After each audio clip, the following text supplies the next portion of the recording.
Jimmy, my online guy. What? Frothy Friday, you say? This hasn't happened in ages. I know, right? I need to improve my consistency with this stuff. But honestly, guys, super pumped to be back. Got a sorry, just let me sort Insta out. Okay, I don't care about that stuff, guys. Buddy, Insta. Next. Sorry about this, guys. Yeah, got the Instagram going, guys. As always, if you have any questions, just ping me in the chat that you're watching from, and I'll endeavor to answer them as we go. But today, I just realized I got two cameras going. 1 second. How do I close that? That's a bit. Anyway, that shouldn't affect us. But today we are doing a video on alternative forms of marketing, looking at different channels. So everyone knows about Facebook. We'll just get straight into it, guys. Like I said, if you have any questions, just ask me in the chat. But everyone knows about Google ads, Facebook ads, SEO, social media, right? Everyone knows about them. Like if you go and talk to any marketing agency, they'll mention, oh, you got to do Google ads, you got to do Facebook ads. And I agree with that. Most businesses should be focusing on those. But what do you do if you've already done those channels? Or what do you do if Facebook and Google ads is not the ideal channel to your market? Let's say you're selling an obscure product that people don't necessarily know about. So today I want to talk a little bit about that stuff. So we're going to talk about the channels that are less known about. Some things like affiliate marketing as a channel. So basically getting other people to sell your products for a commission and services. Then we got like influencer marketing, which is becoming a big thing at the moment, and has been a big thing. I want to talk about those. Sorry, I just got a message. So yeah, we're just going to cover off on some of those. So guys, if you have any questions, just ask them. So let's talk about affiliate marketing for a second. So affiliate marketing is essentially where you have a product. Let's say you sell a widget, some kind of software, or you sell some kind of software, or you sell some kind of app, or you sell socks. Let's say you sell socks. I'm a guy that sells socks, and we'll use that example the whole way through this. So let's say you're a guy that sells socks, and you're looking for ways to sell more socks, basically. So there's a whole stream and network and channel of people that basically make their living selling other people's stuff, and they're called affiliates. Is like the broad term for them, but affiliate marketing is where the sockman, mysockman.com.au. So Clint, thanks for jumping on, my friend. He's jumped in the chat here. So guys, you can see here, Clint's message pops up here. If you have a question, just ask it in the chat. So shall I leave it up here? Yeah. So let's say you're selling socks. So an affiliate marketer will basically take your socks and create content around it, with the express purpose of selling more of them for you. So for instance, if I have been an affiliate marketer in the past, how I got into SEO, and what I would do in that case is sell stuff people had on Amazon. So like I'd have a 4-wheel drive blog. Well, shit, I might as well bring it up, right? I've got the computer here. Just 1 second. If I share my screen, I should be able to share this top one, and I will show you guys one of my affiliate sites just for context sake. I've got to work out how to do this, so just bear with me, guys. This is as real time as it gets for old Jimmy. So I think here's throwback time. It's story time. I've just got to work out how to bring it up. That'll do. Nope, that's not it. Okay, I've got an issue here, folks. I've just got to sort it. Let's do that, right? So that's my restream for anyone that cares. But let's have a look at a affiliate site that I've just recently sold, and it's called Off-Road Aussie. Okay, and that's not working for some reason. Off-road. Oh man. Okay, I'm having some technical difficulties right now. Oh my god, this is a nightmare. Where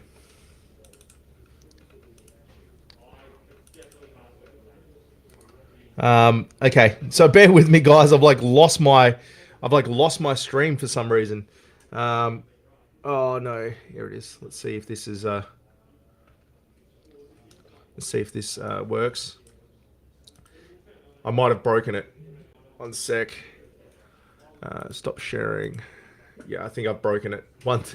God, it's been just shows how long it's been since I've been on the air. So guys, let me know if you can see me. So I just tried to bring up the screen, and that didn't work. So apologies for that. Let's close that. Leave. Cans. I don't know. Get Pauline to fix it. Yeah, it's got to. Actually, you know what? I'll use Internet Explorer. Edge. That will do it. Edge. Where there's a will, there's a way. Microsoft Edge, for those who don't know, is Microsoft's browser. Don't even know where it loads. Leave that. Leave that.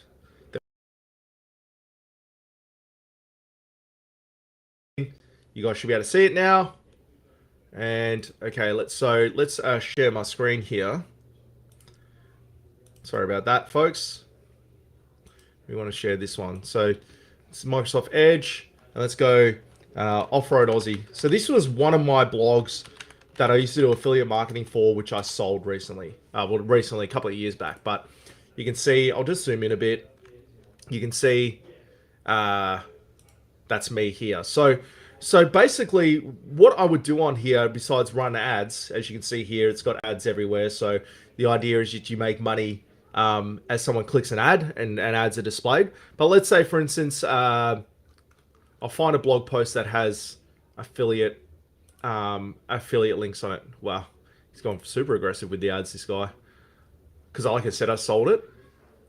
Okay, so this here, I believe that this will be an affiliate post. Let's have a look here. Hauling power, electric versus hydraulic. Yeah, okay. So you can see here. No, let's find a different one. Here we go. So this will have an affiliate link in there. So basically, I was affiliated with Sparesbox. So every time I sold something for Sparesbox, I would make 5% on anything I sold. And I had people come in here and buy $3,000 lift kits, and I would make 5% of that. So there's a product review. So basically, the way it works, he's switched to Amazon, but the way it works is like you would write an article about like in our case socks, and it would be a sock review guide or the best socks for men, and then I would find the right sock, I would put a link to it in my article, and then anytime you clicked on it and bought, I would get 5% of that. And there's people that have affiliate sites for everything you could possibly think of.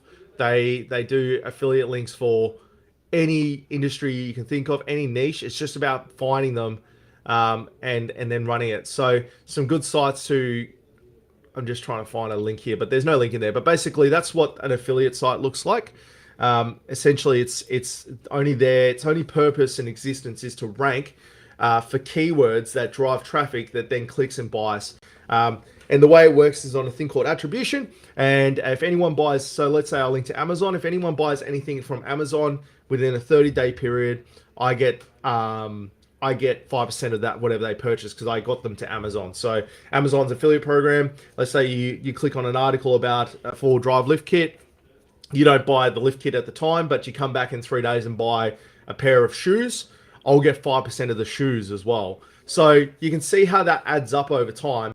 You eventually have enough rank for enough stuff and drive enough traffic that you can get pretty significant amounts of money for doing it. So how does that help a business? So let's say, like I said, socks. I'm selling socks, and I'm using Google Ads, I'm using Facebook Ads, and I'm looking for more channels. Go to affiliates. Go to places that affiliates can pick products from, and then go and list your product for sale with a commission. You need to make your website able to do it, and these aggregator websites help with that. But you can sell a lot of stuff using affiliate marketers. That's you got to think about it, right? These affiliate marketers that have blogs, their only job is to sell your stuff. if they make 5% on it, they're going to try and sell as many as they possibly can. So if I had some kind of widget or product that fit a niche, I would list it. I would go to affiliates and say, do you want to sell my product? I'll give you 10% of every sale, or 5% of every sale. And you watch, a whole bunch of them will take you up on it, and the whole bunch of them will start selling your product to their audience.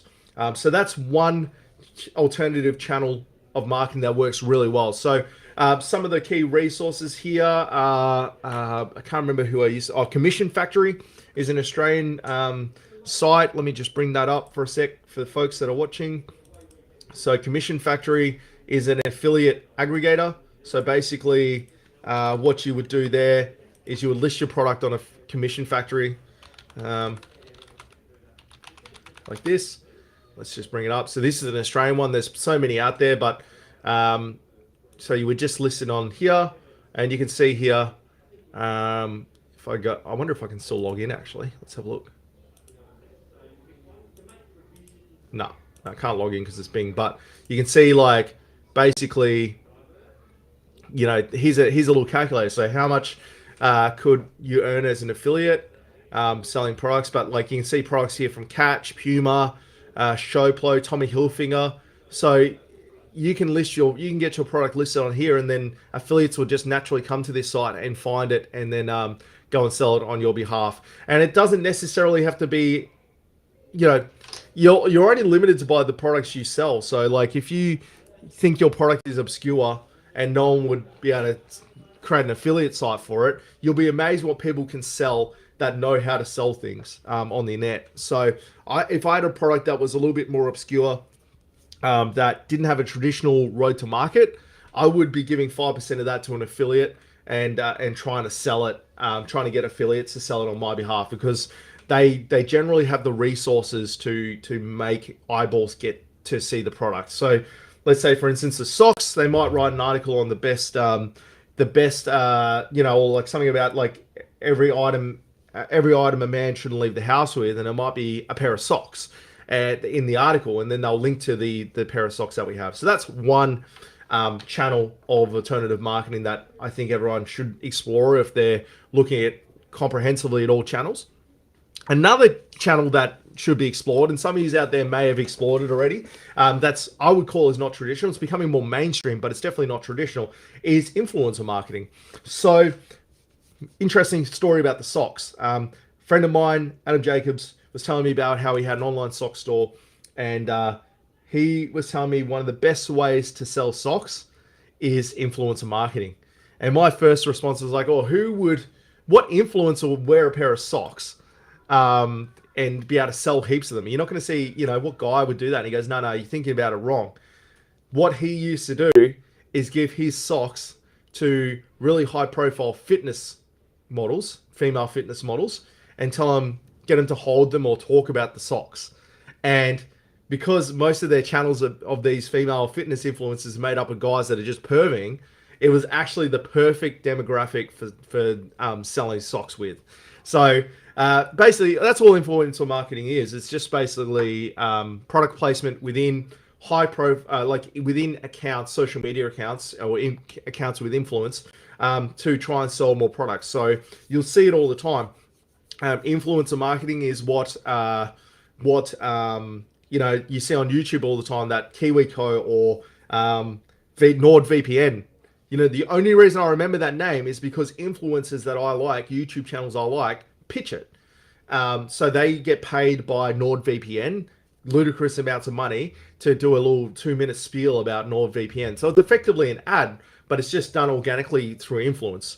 Now, people think that for influencer marketing to be effective, you have to have huge budgets and you have to work with the biggest people. But like, it's not always necessarily the case. The actual best influencers to target for your business is like that second and third tier.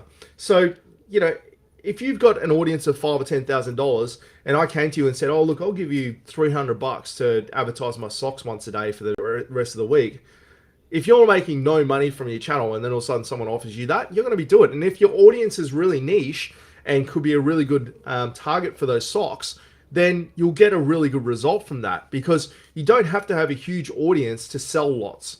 And it's the reason why business channels on YouTube only have like 20, 30,000 subscribers, but they make like 15,000 a month, because people advertise. When they're advertising, they advertise on YouTube, say for instance YouTube ads. They know that business niche is worth a lot of money, so then they are willing to pay a premium for that channel. So let's go back to my sock example. Female fitness influencers is a really good niche for socks, but let's say I'm looking for other channels. I might go to a channel about like men's grooming, a men's grooming channel, or something like that, or gets someone to try and destroy my socks or something like that. Try and incorporate it into someone's content so that my product placement is placed in front of their audience. And it's a super effective channel. Like, we know someone that we work with who's an influencer, and she sells a lot of stuff based on the fact that she has the audience, and the audience's target, like demographic, is honed in on on those products that she sells. So it works really well. And there's plenty of places to find influencers. Influencers are quite easy to find if you're looking for them. The first thing I would do is like look at your niche that you're targeting. Let's say you got a fishing t-shirt, and you're wanting to sell more fishing shirts. Go find fishing influencers. Go find four-wheel drive influencers. It doesn't have to be the niche. It has to be the demographic. So, if I had my fishing shirt and I was trying to sell more of them, who likes fishing? People that have caravans, four-wheel drives, people that have certain drive 200 series Land Cruisers or things. So it doesn't have to be I've got a fishing shirt, I've got to find a fishing influencer. It's like anyone in the demographic. So say for instance, right, let's say I wanted to use influencer marketing for my online guy, and I wanted to grow our audience. So you would think, I need to go find marketing influencers, right? Well, that's actually not the right approach. My demographic is actually blue collar, down to earth, ambitious business owners. So I might actually try and collaborate and get a deal with a four-wheel drive influencer, or some kind of car influencer, or some kind of boss babe, kind of influencer, something like that, because it's not about what I do, it's about the demographic that you're targeting. And what does a small business owner do? What does a small business owner do? They go four-wheel driving, they go camping, they go fishing, they do all these that my demographic does. They're also looking at business tips and advice and help. They're also probably into accounting software and things like that. So it's like it doesn't. I think that's the biggest misconception of marketing, is that your marketing has to target the product, like the product you have, and that's a common misconception. So that's another good channel to target. So I think I'll talk about. I'm going to finish this soon. Getting back into the swing of doing frothies. I'll be back next week. But the third one I wanted to talk about is not necessarily it's a channel in itself. It's more just a observation of a channel, and that's TikTok. So we talk about TikTok a lot. I've been talking about TikTok in the last month a fair bit. We are going to start to officially working on our TikTok strategy in the next 3 weeks. I'm pretty excited to show everyone what we've come up with for that, because I think we've got a pretty good strategy to go to market with TikTok. But let's talk about TikTok for a sec as a channel for marketing. So the biggest common misconception or myth with TikTok is that it's just for teenagers and 20-year-olds and things like that. While that is true that it's the demographic, it is not true from a marketing perspective and trying to sell things to people. Yes, the demographic on there is young, but I want to throw a real life example at everyone on why there's value in these channels. So let's say, for instance, I'm a 25-year-old. I love TikTok, and I work at a law firm as an executive assistant to the CEO, right? Let's hypothetically, and I'm on TikTok every night, TikToking or whatever you call it. And the business owner goes, or like the CEO goes to the admin guy and goes, "Oh look, we're going to be rebuilding our new website. I need you to find me 5 or 6 web designers to build our new website." So the 25-year-old, so like, because this is I'll get into this in a sec, but the 25-year-old spends a disproportionate amount of time on TikTok. She's seen some of my TikToks because TikTok knows she has an affinity of business and where she goes location wise, so she gets served mine, and mine's funny and it makes her laugh, so she clicks on it and gives it a heart or whatever. Then she goes, "Oh, actually, I remember that my online guy dude doing a video on what makes a good website, a TikTok on what makes a good website. I'm going to go and put that in my list because I think that's they build good websites." People forget that everyone targets the decision makers in business, and that's fine. I think you should, but people would forget that Google is not the only search engine on the planet. You have YouTube is the second largest search engine. Instagram is a search engine. Facebook is a search engine. It's a social media platform first, but it's a search engine too. Instagram is a social media platform first, but it's a search engine second. TikTok is a curated search engine. People forget that other demographics use LinkedIn search engine. They use other demographics to find information. So, like, let's say for instance you're advertising a website. You may never be found by that 25-year-old who's been tasked out to find someone to build the website. You may never be found by her if you're not on TikTok. How crazy is that? And everyone seems to target that demographic of, oh, we need to be on LinkedIn because that's where people make decisions or that's where the executives are. But actually, why don't you go through the back door and target the admin people as well, so that when you ring up or they see your branding or you send them a proposal, they're like, "Oh, I've seen that logo somewhere. I've seen those guys. They're on TikTok." That's the value in this stuff. Now, I don't suggest business owners do that straight away. You know, in TikTok may be a something that you do later in the piece as a function of something in the future. But I don't think you should throw out a TikTok of the world because it's not something you have preconceived bias about the demographic that's on there. So let's talk a little bit about our TikTok strategy as we go in, and I'll do a proper video on this at some point. But we've sat down and I told the team, Haley and Danny, that I don't want to be dancing. I'm not going to be sitting on TikTok and pointing at things and dancing or whatever people do on TikTok. That's just not me. So I'm not going to. I like to be authentic, and that is just not authentically me. So what we're actually going to do on TikTok is more comedy based, but situational. So I don't know if I'm going to be able to do it here, but like, let's say for instance, behind me is a website, and I'm like pretending to be the website, and I'm going to be someone walking in, looking around, and it's like, "Oh, hi, I'm Joe's Plumbing.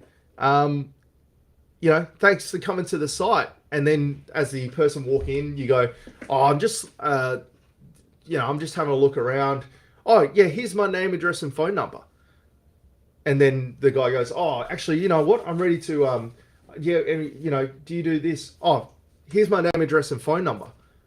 Oh, yeah, but I'm ready to buy it. Like, how do I get in contact with? Oh, here's my name, address, and phone number." And then it was going to cut to us both being just standing there looking at each other in silence, and then me just slowly backing away and walking off. Because that's the biggest problem with websites, right? Is that a lot of them are glorified business cards, and they don't actually guide someone to making a decision. So you can articulate that, and obviously, hopefully, it would be better than that. That was a bit of an ad hoc rough skit, but hopefully, by doing that and creating a content that fits the medium better, we can get our message across that we do good websites and we understand websites. So if someone from TikTok sees that and then they know someone that wants a website, we'll be the person they contact, hopefully. So that's the idea behind a TikTok. Is I think that as far as it's a good example of an alternate channel, even though it's becoming mainstream, it's still an alternate channel. YouTube ads, alternative channel. Advertising on forums, sponsoring forums, sponsoring posts, alternative channels. a hybrid brick and mortar online presence, hybrid channel. There, I suppose the reason I made this video is and have did this live stream is that there's so many more channels than Facebook and Google Ads and SEO that exist. I would say 95% of the people that see us are asking initially come in asking about SEO, Facebook, or Google Ads, and they leave wanting a lot more stuff because actually, like Google ads, Facebook ads, SEO should be done holistically with other channels. It's not. It works well as a single channel, but it works 10 times better when it's done as more of a holistic, effective marketing campaign. And I think that's the biggest takeaway from today is that go and explore other channels. Go onto YouTube and type in affiliate marketing. Go onto YouTube and type in, influencer marketing. You'll be surprised how effective these channels are. And the ultimate goal of marketing is to get eyeballs or to get inquiries or to get sales or to get whatever the goal is as cheap as possible. And at the moment, Facebook and Google Ads are some of the single most expensive ways to acquire customers. When you think about it, let's say I got my socks, I put them in the hands of a fitness model that has 300,000 followers, and she models the socks for me. I don't know, she has them on, or she colors them and says, "Buy these socks, guys, if you want your missus to look like me," or whatever. The next thing, I sell 20,000 socks in a day. That's what some of these alternative channels can do. They can just blow you up. So when you talk about going viral, a lot of viral content and a lot of viral marketing, because that's another alternate channel, is viral marketing and growth hacking. I could make a whole video on that if someone's interested. But the whole viral marketing is a lot of it's by design. A lot of things that go viral on YouTube and in the media and stuff has been some kind of marketing agency or some kind of press agency manufacturing that virality. There are a lot of campaigns. People don't realize a lot of organic stuff that makes the news is by design from marketing agencies that just specialize in doing that. Obviously, we don't specialize in doing that stuff, but I can think of plenty of ways for someone to go viral. You just got to have the wherewithal, the budget, and maybe the work outside of your own comfort zone. But I think when you are looking at doing marketing for your business, don't just think about the Facebooks, the Google ads of the world. Talk to your agency that you're working with, or if it's yourself, work with yourself to determine what could potentially be the best return for the investment you're doing. And that may be Facebook or Google ads. A lot of time it is, but it may be influencer marketing. You may have a product that suits an influencer absolutely perfectly. You may have a product that's a little bit obscure, and then someone has a niche website that's completely dedicated to printers for some reason, and then you have some kind of special ink. Next thing, you give it to them, give them 5%, they'll sell thousands of them for you. That's how this stuff works. That's how, if you want your business to go to the next level and not just be another mum and pop, you've got to think of the omni-channel presence, and you've got to work towards having an omni-channel strategy, which is multiple channels, an omni-channel strategy to your marketing, so that you just get cheaper eyeballs, cheaper inquiries, cheaper sales, whatever. But also, you don't have all your eggs in one basket. If you just do influencer marketing and you don't do anything else, what happens if that influencer stops doing your stuff? If you just have Google ads and you get a penalty or you get hacked, what's your next channel? What's your other channel? You should have multiple channels to market if you are serious about growing a sustainable business. So I'm going to leave you on that, guys. It's been 30 minutes. Sorry about the tech delays. As always, if you have any questions, just ping them. If you're watching later in the piece, just ping me and I'll answer them. And guys, I'll see you next week. I'm going to be doing this weekly again. So I'll see you all next week. And I will catch you all on the flip side.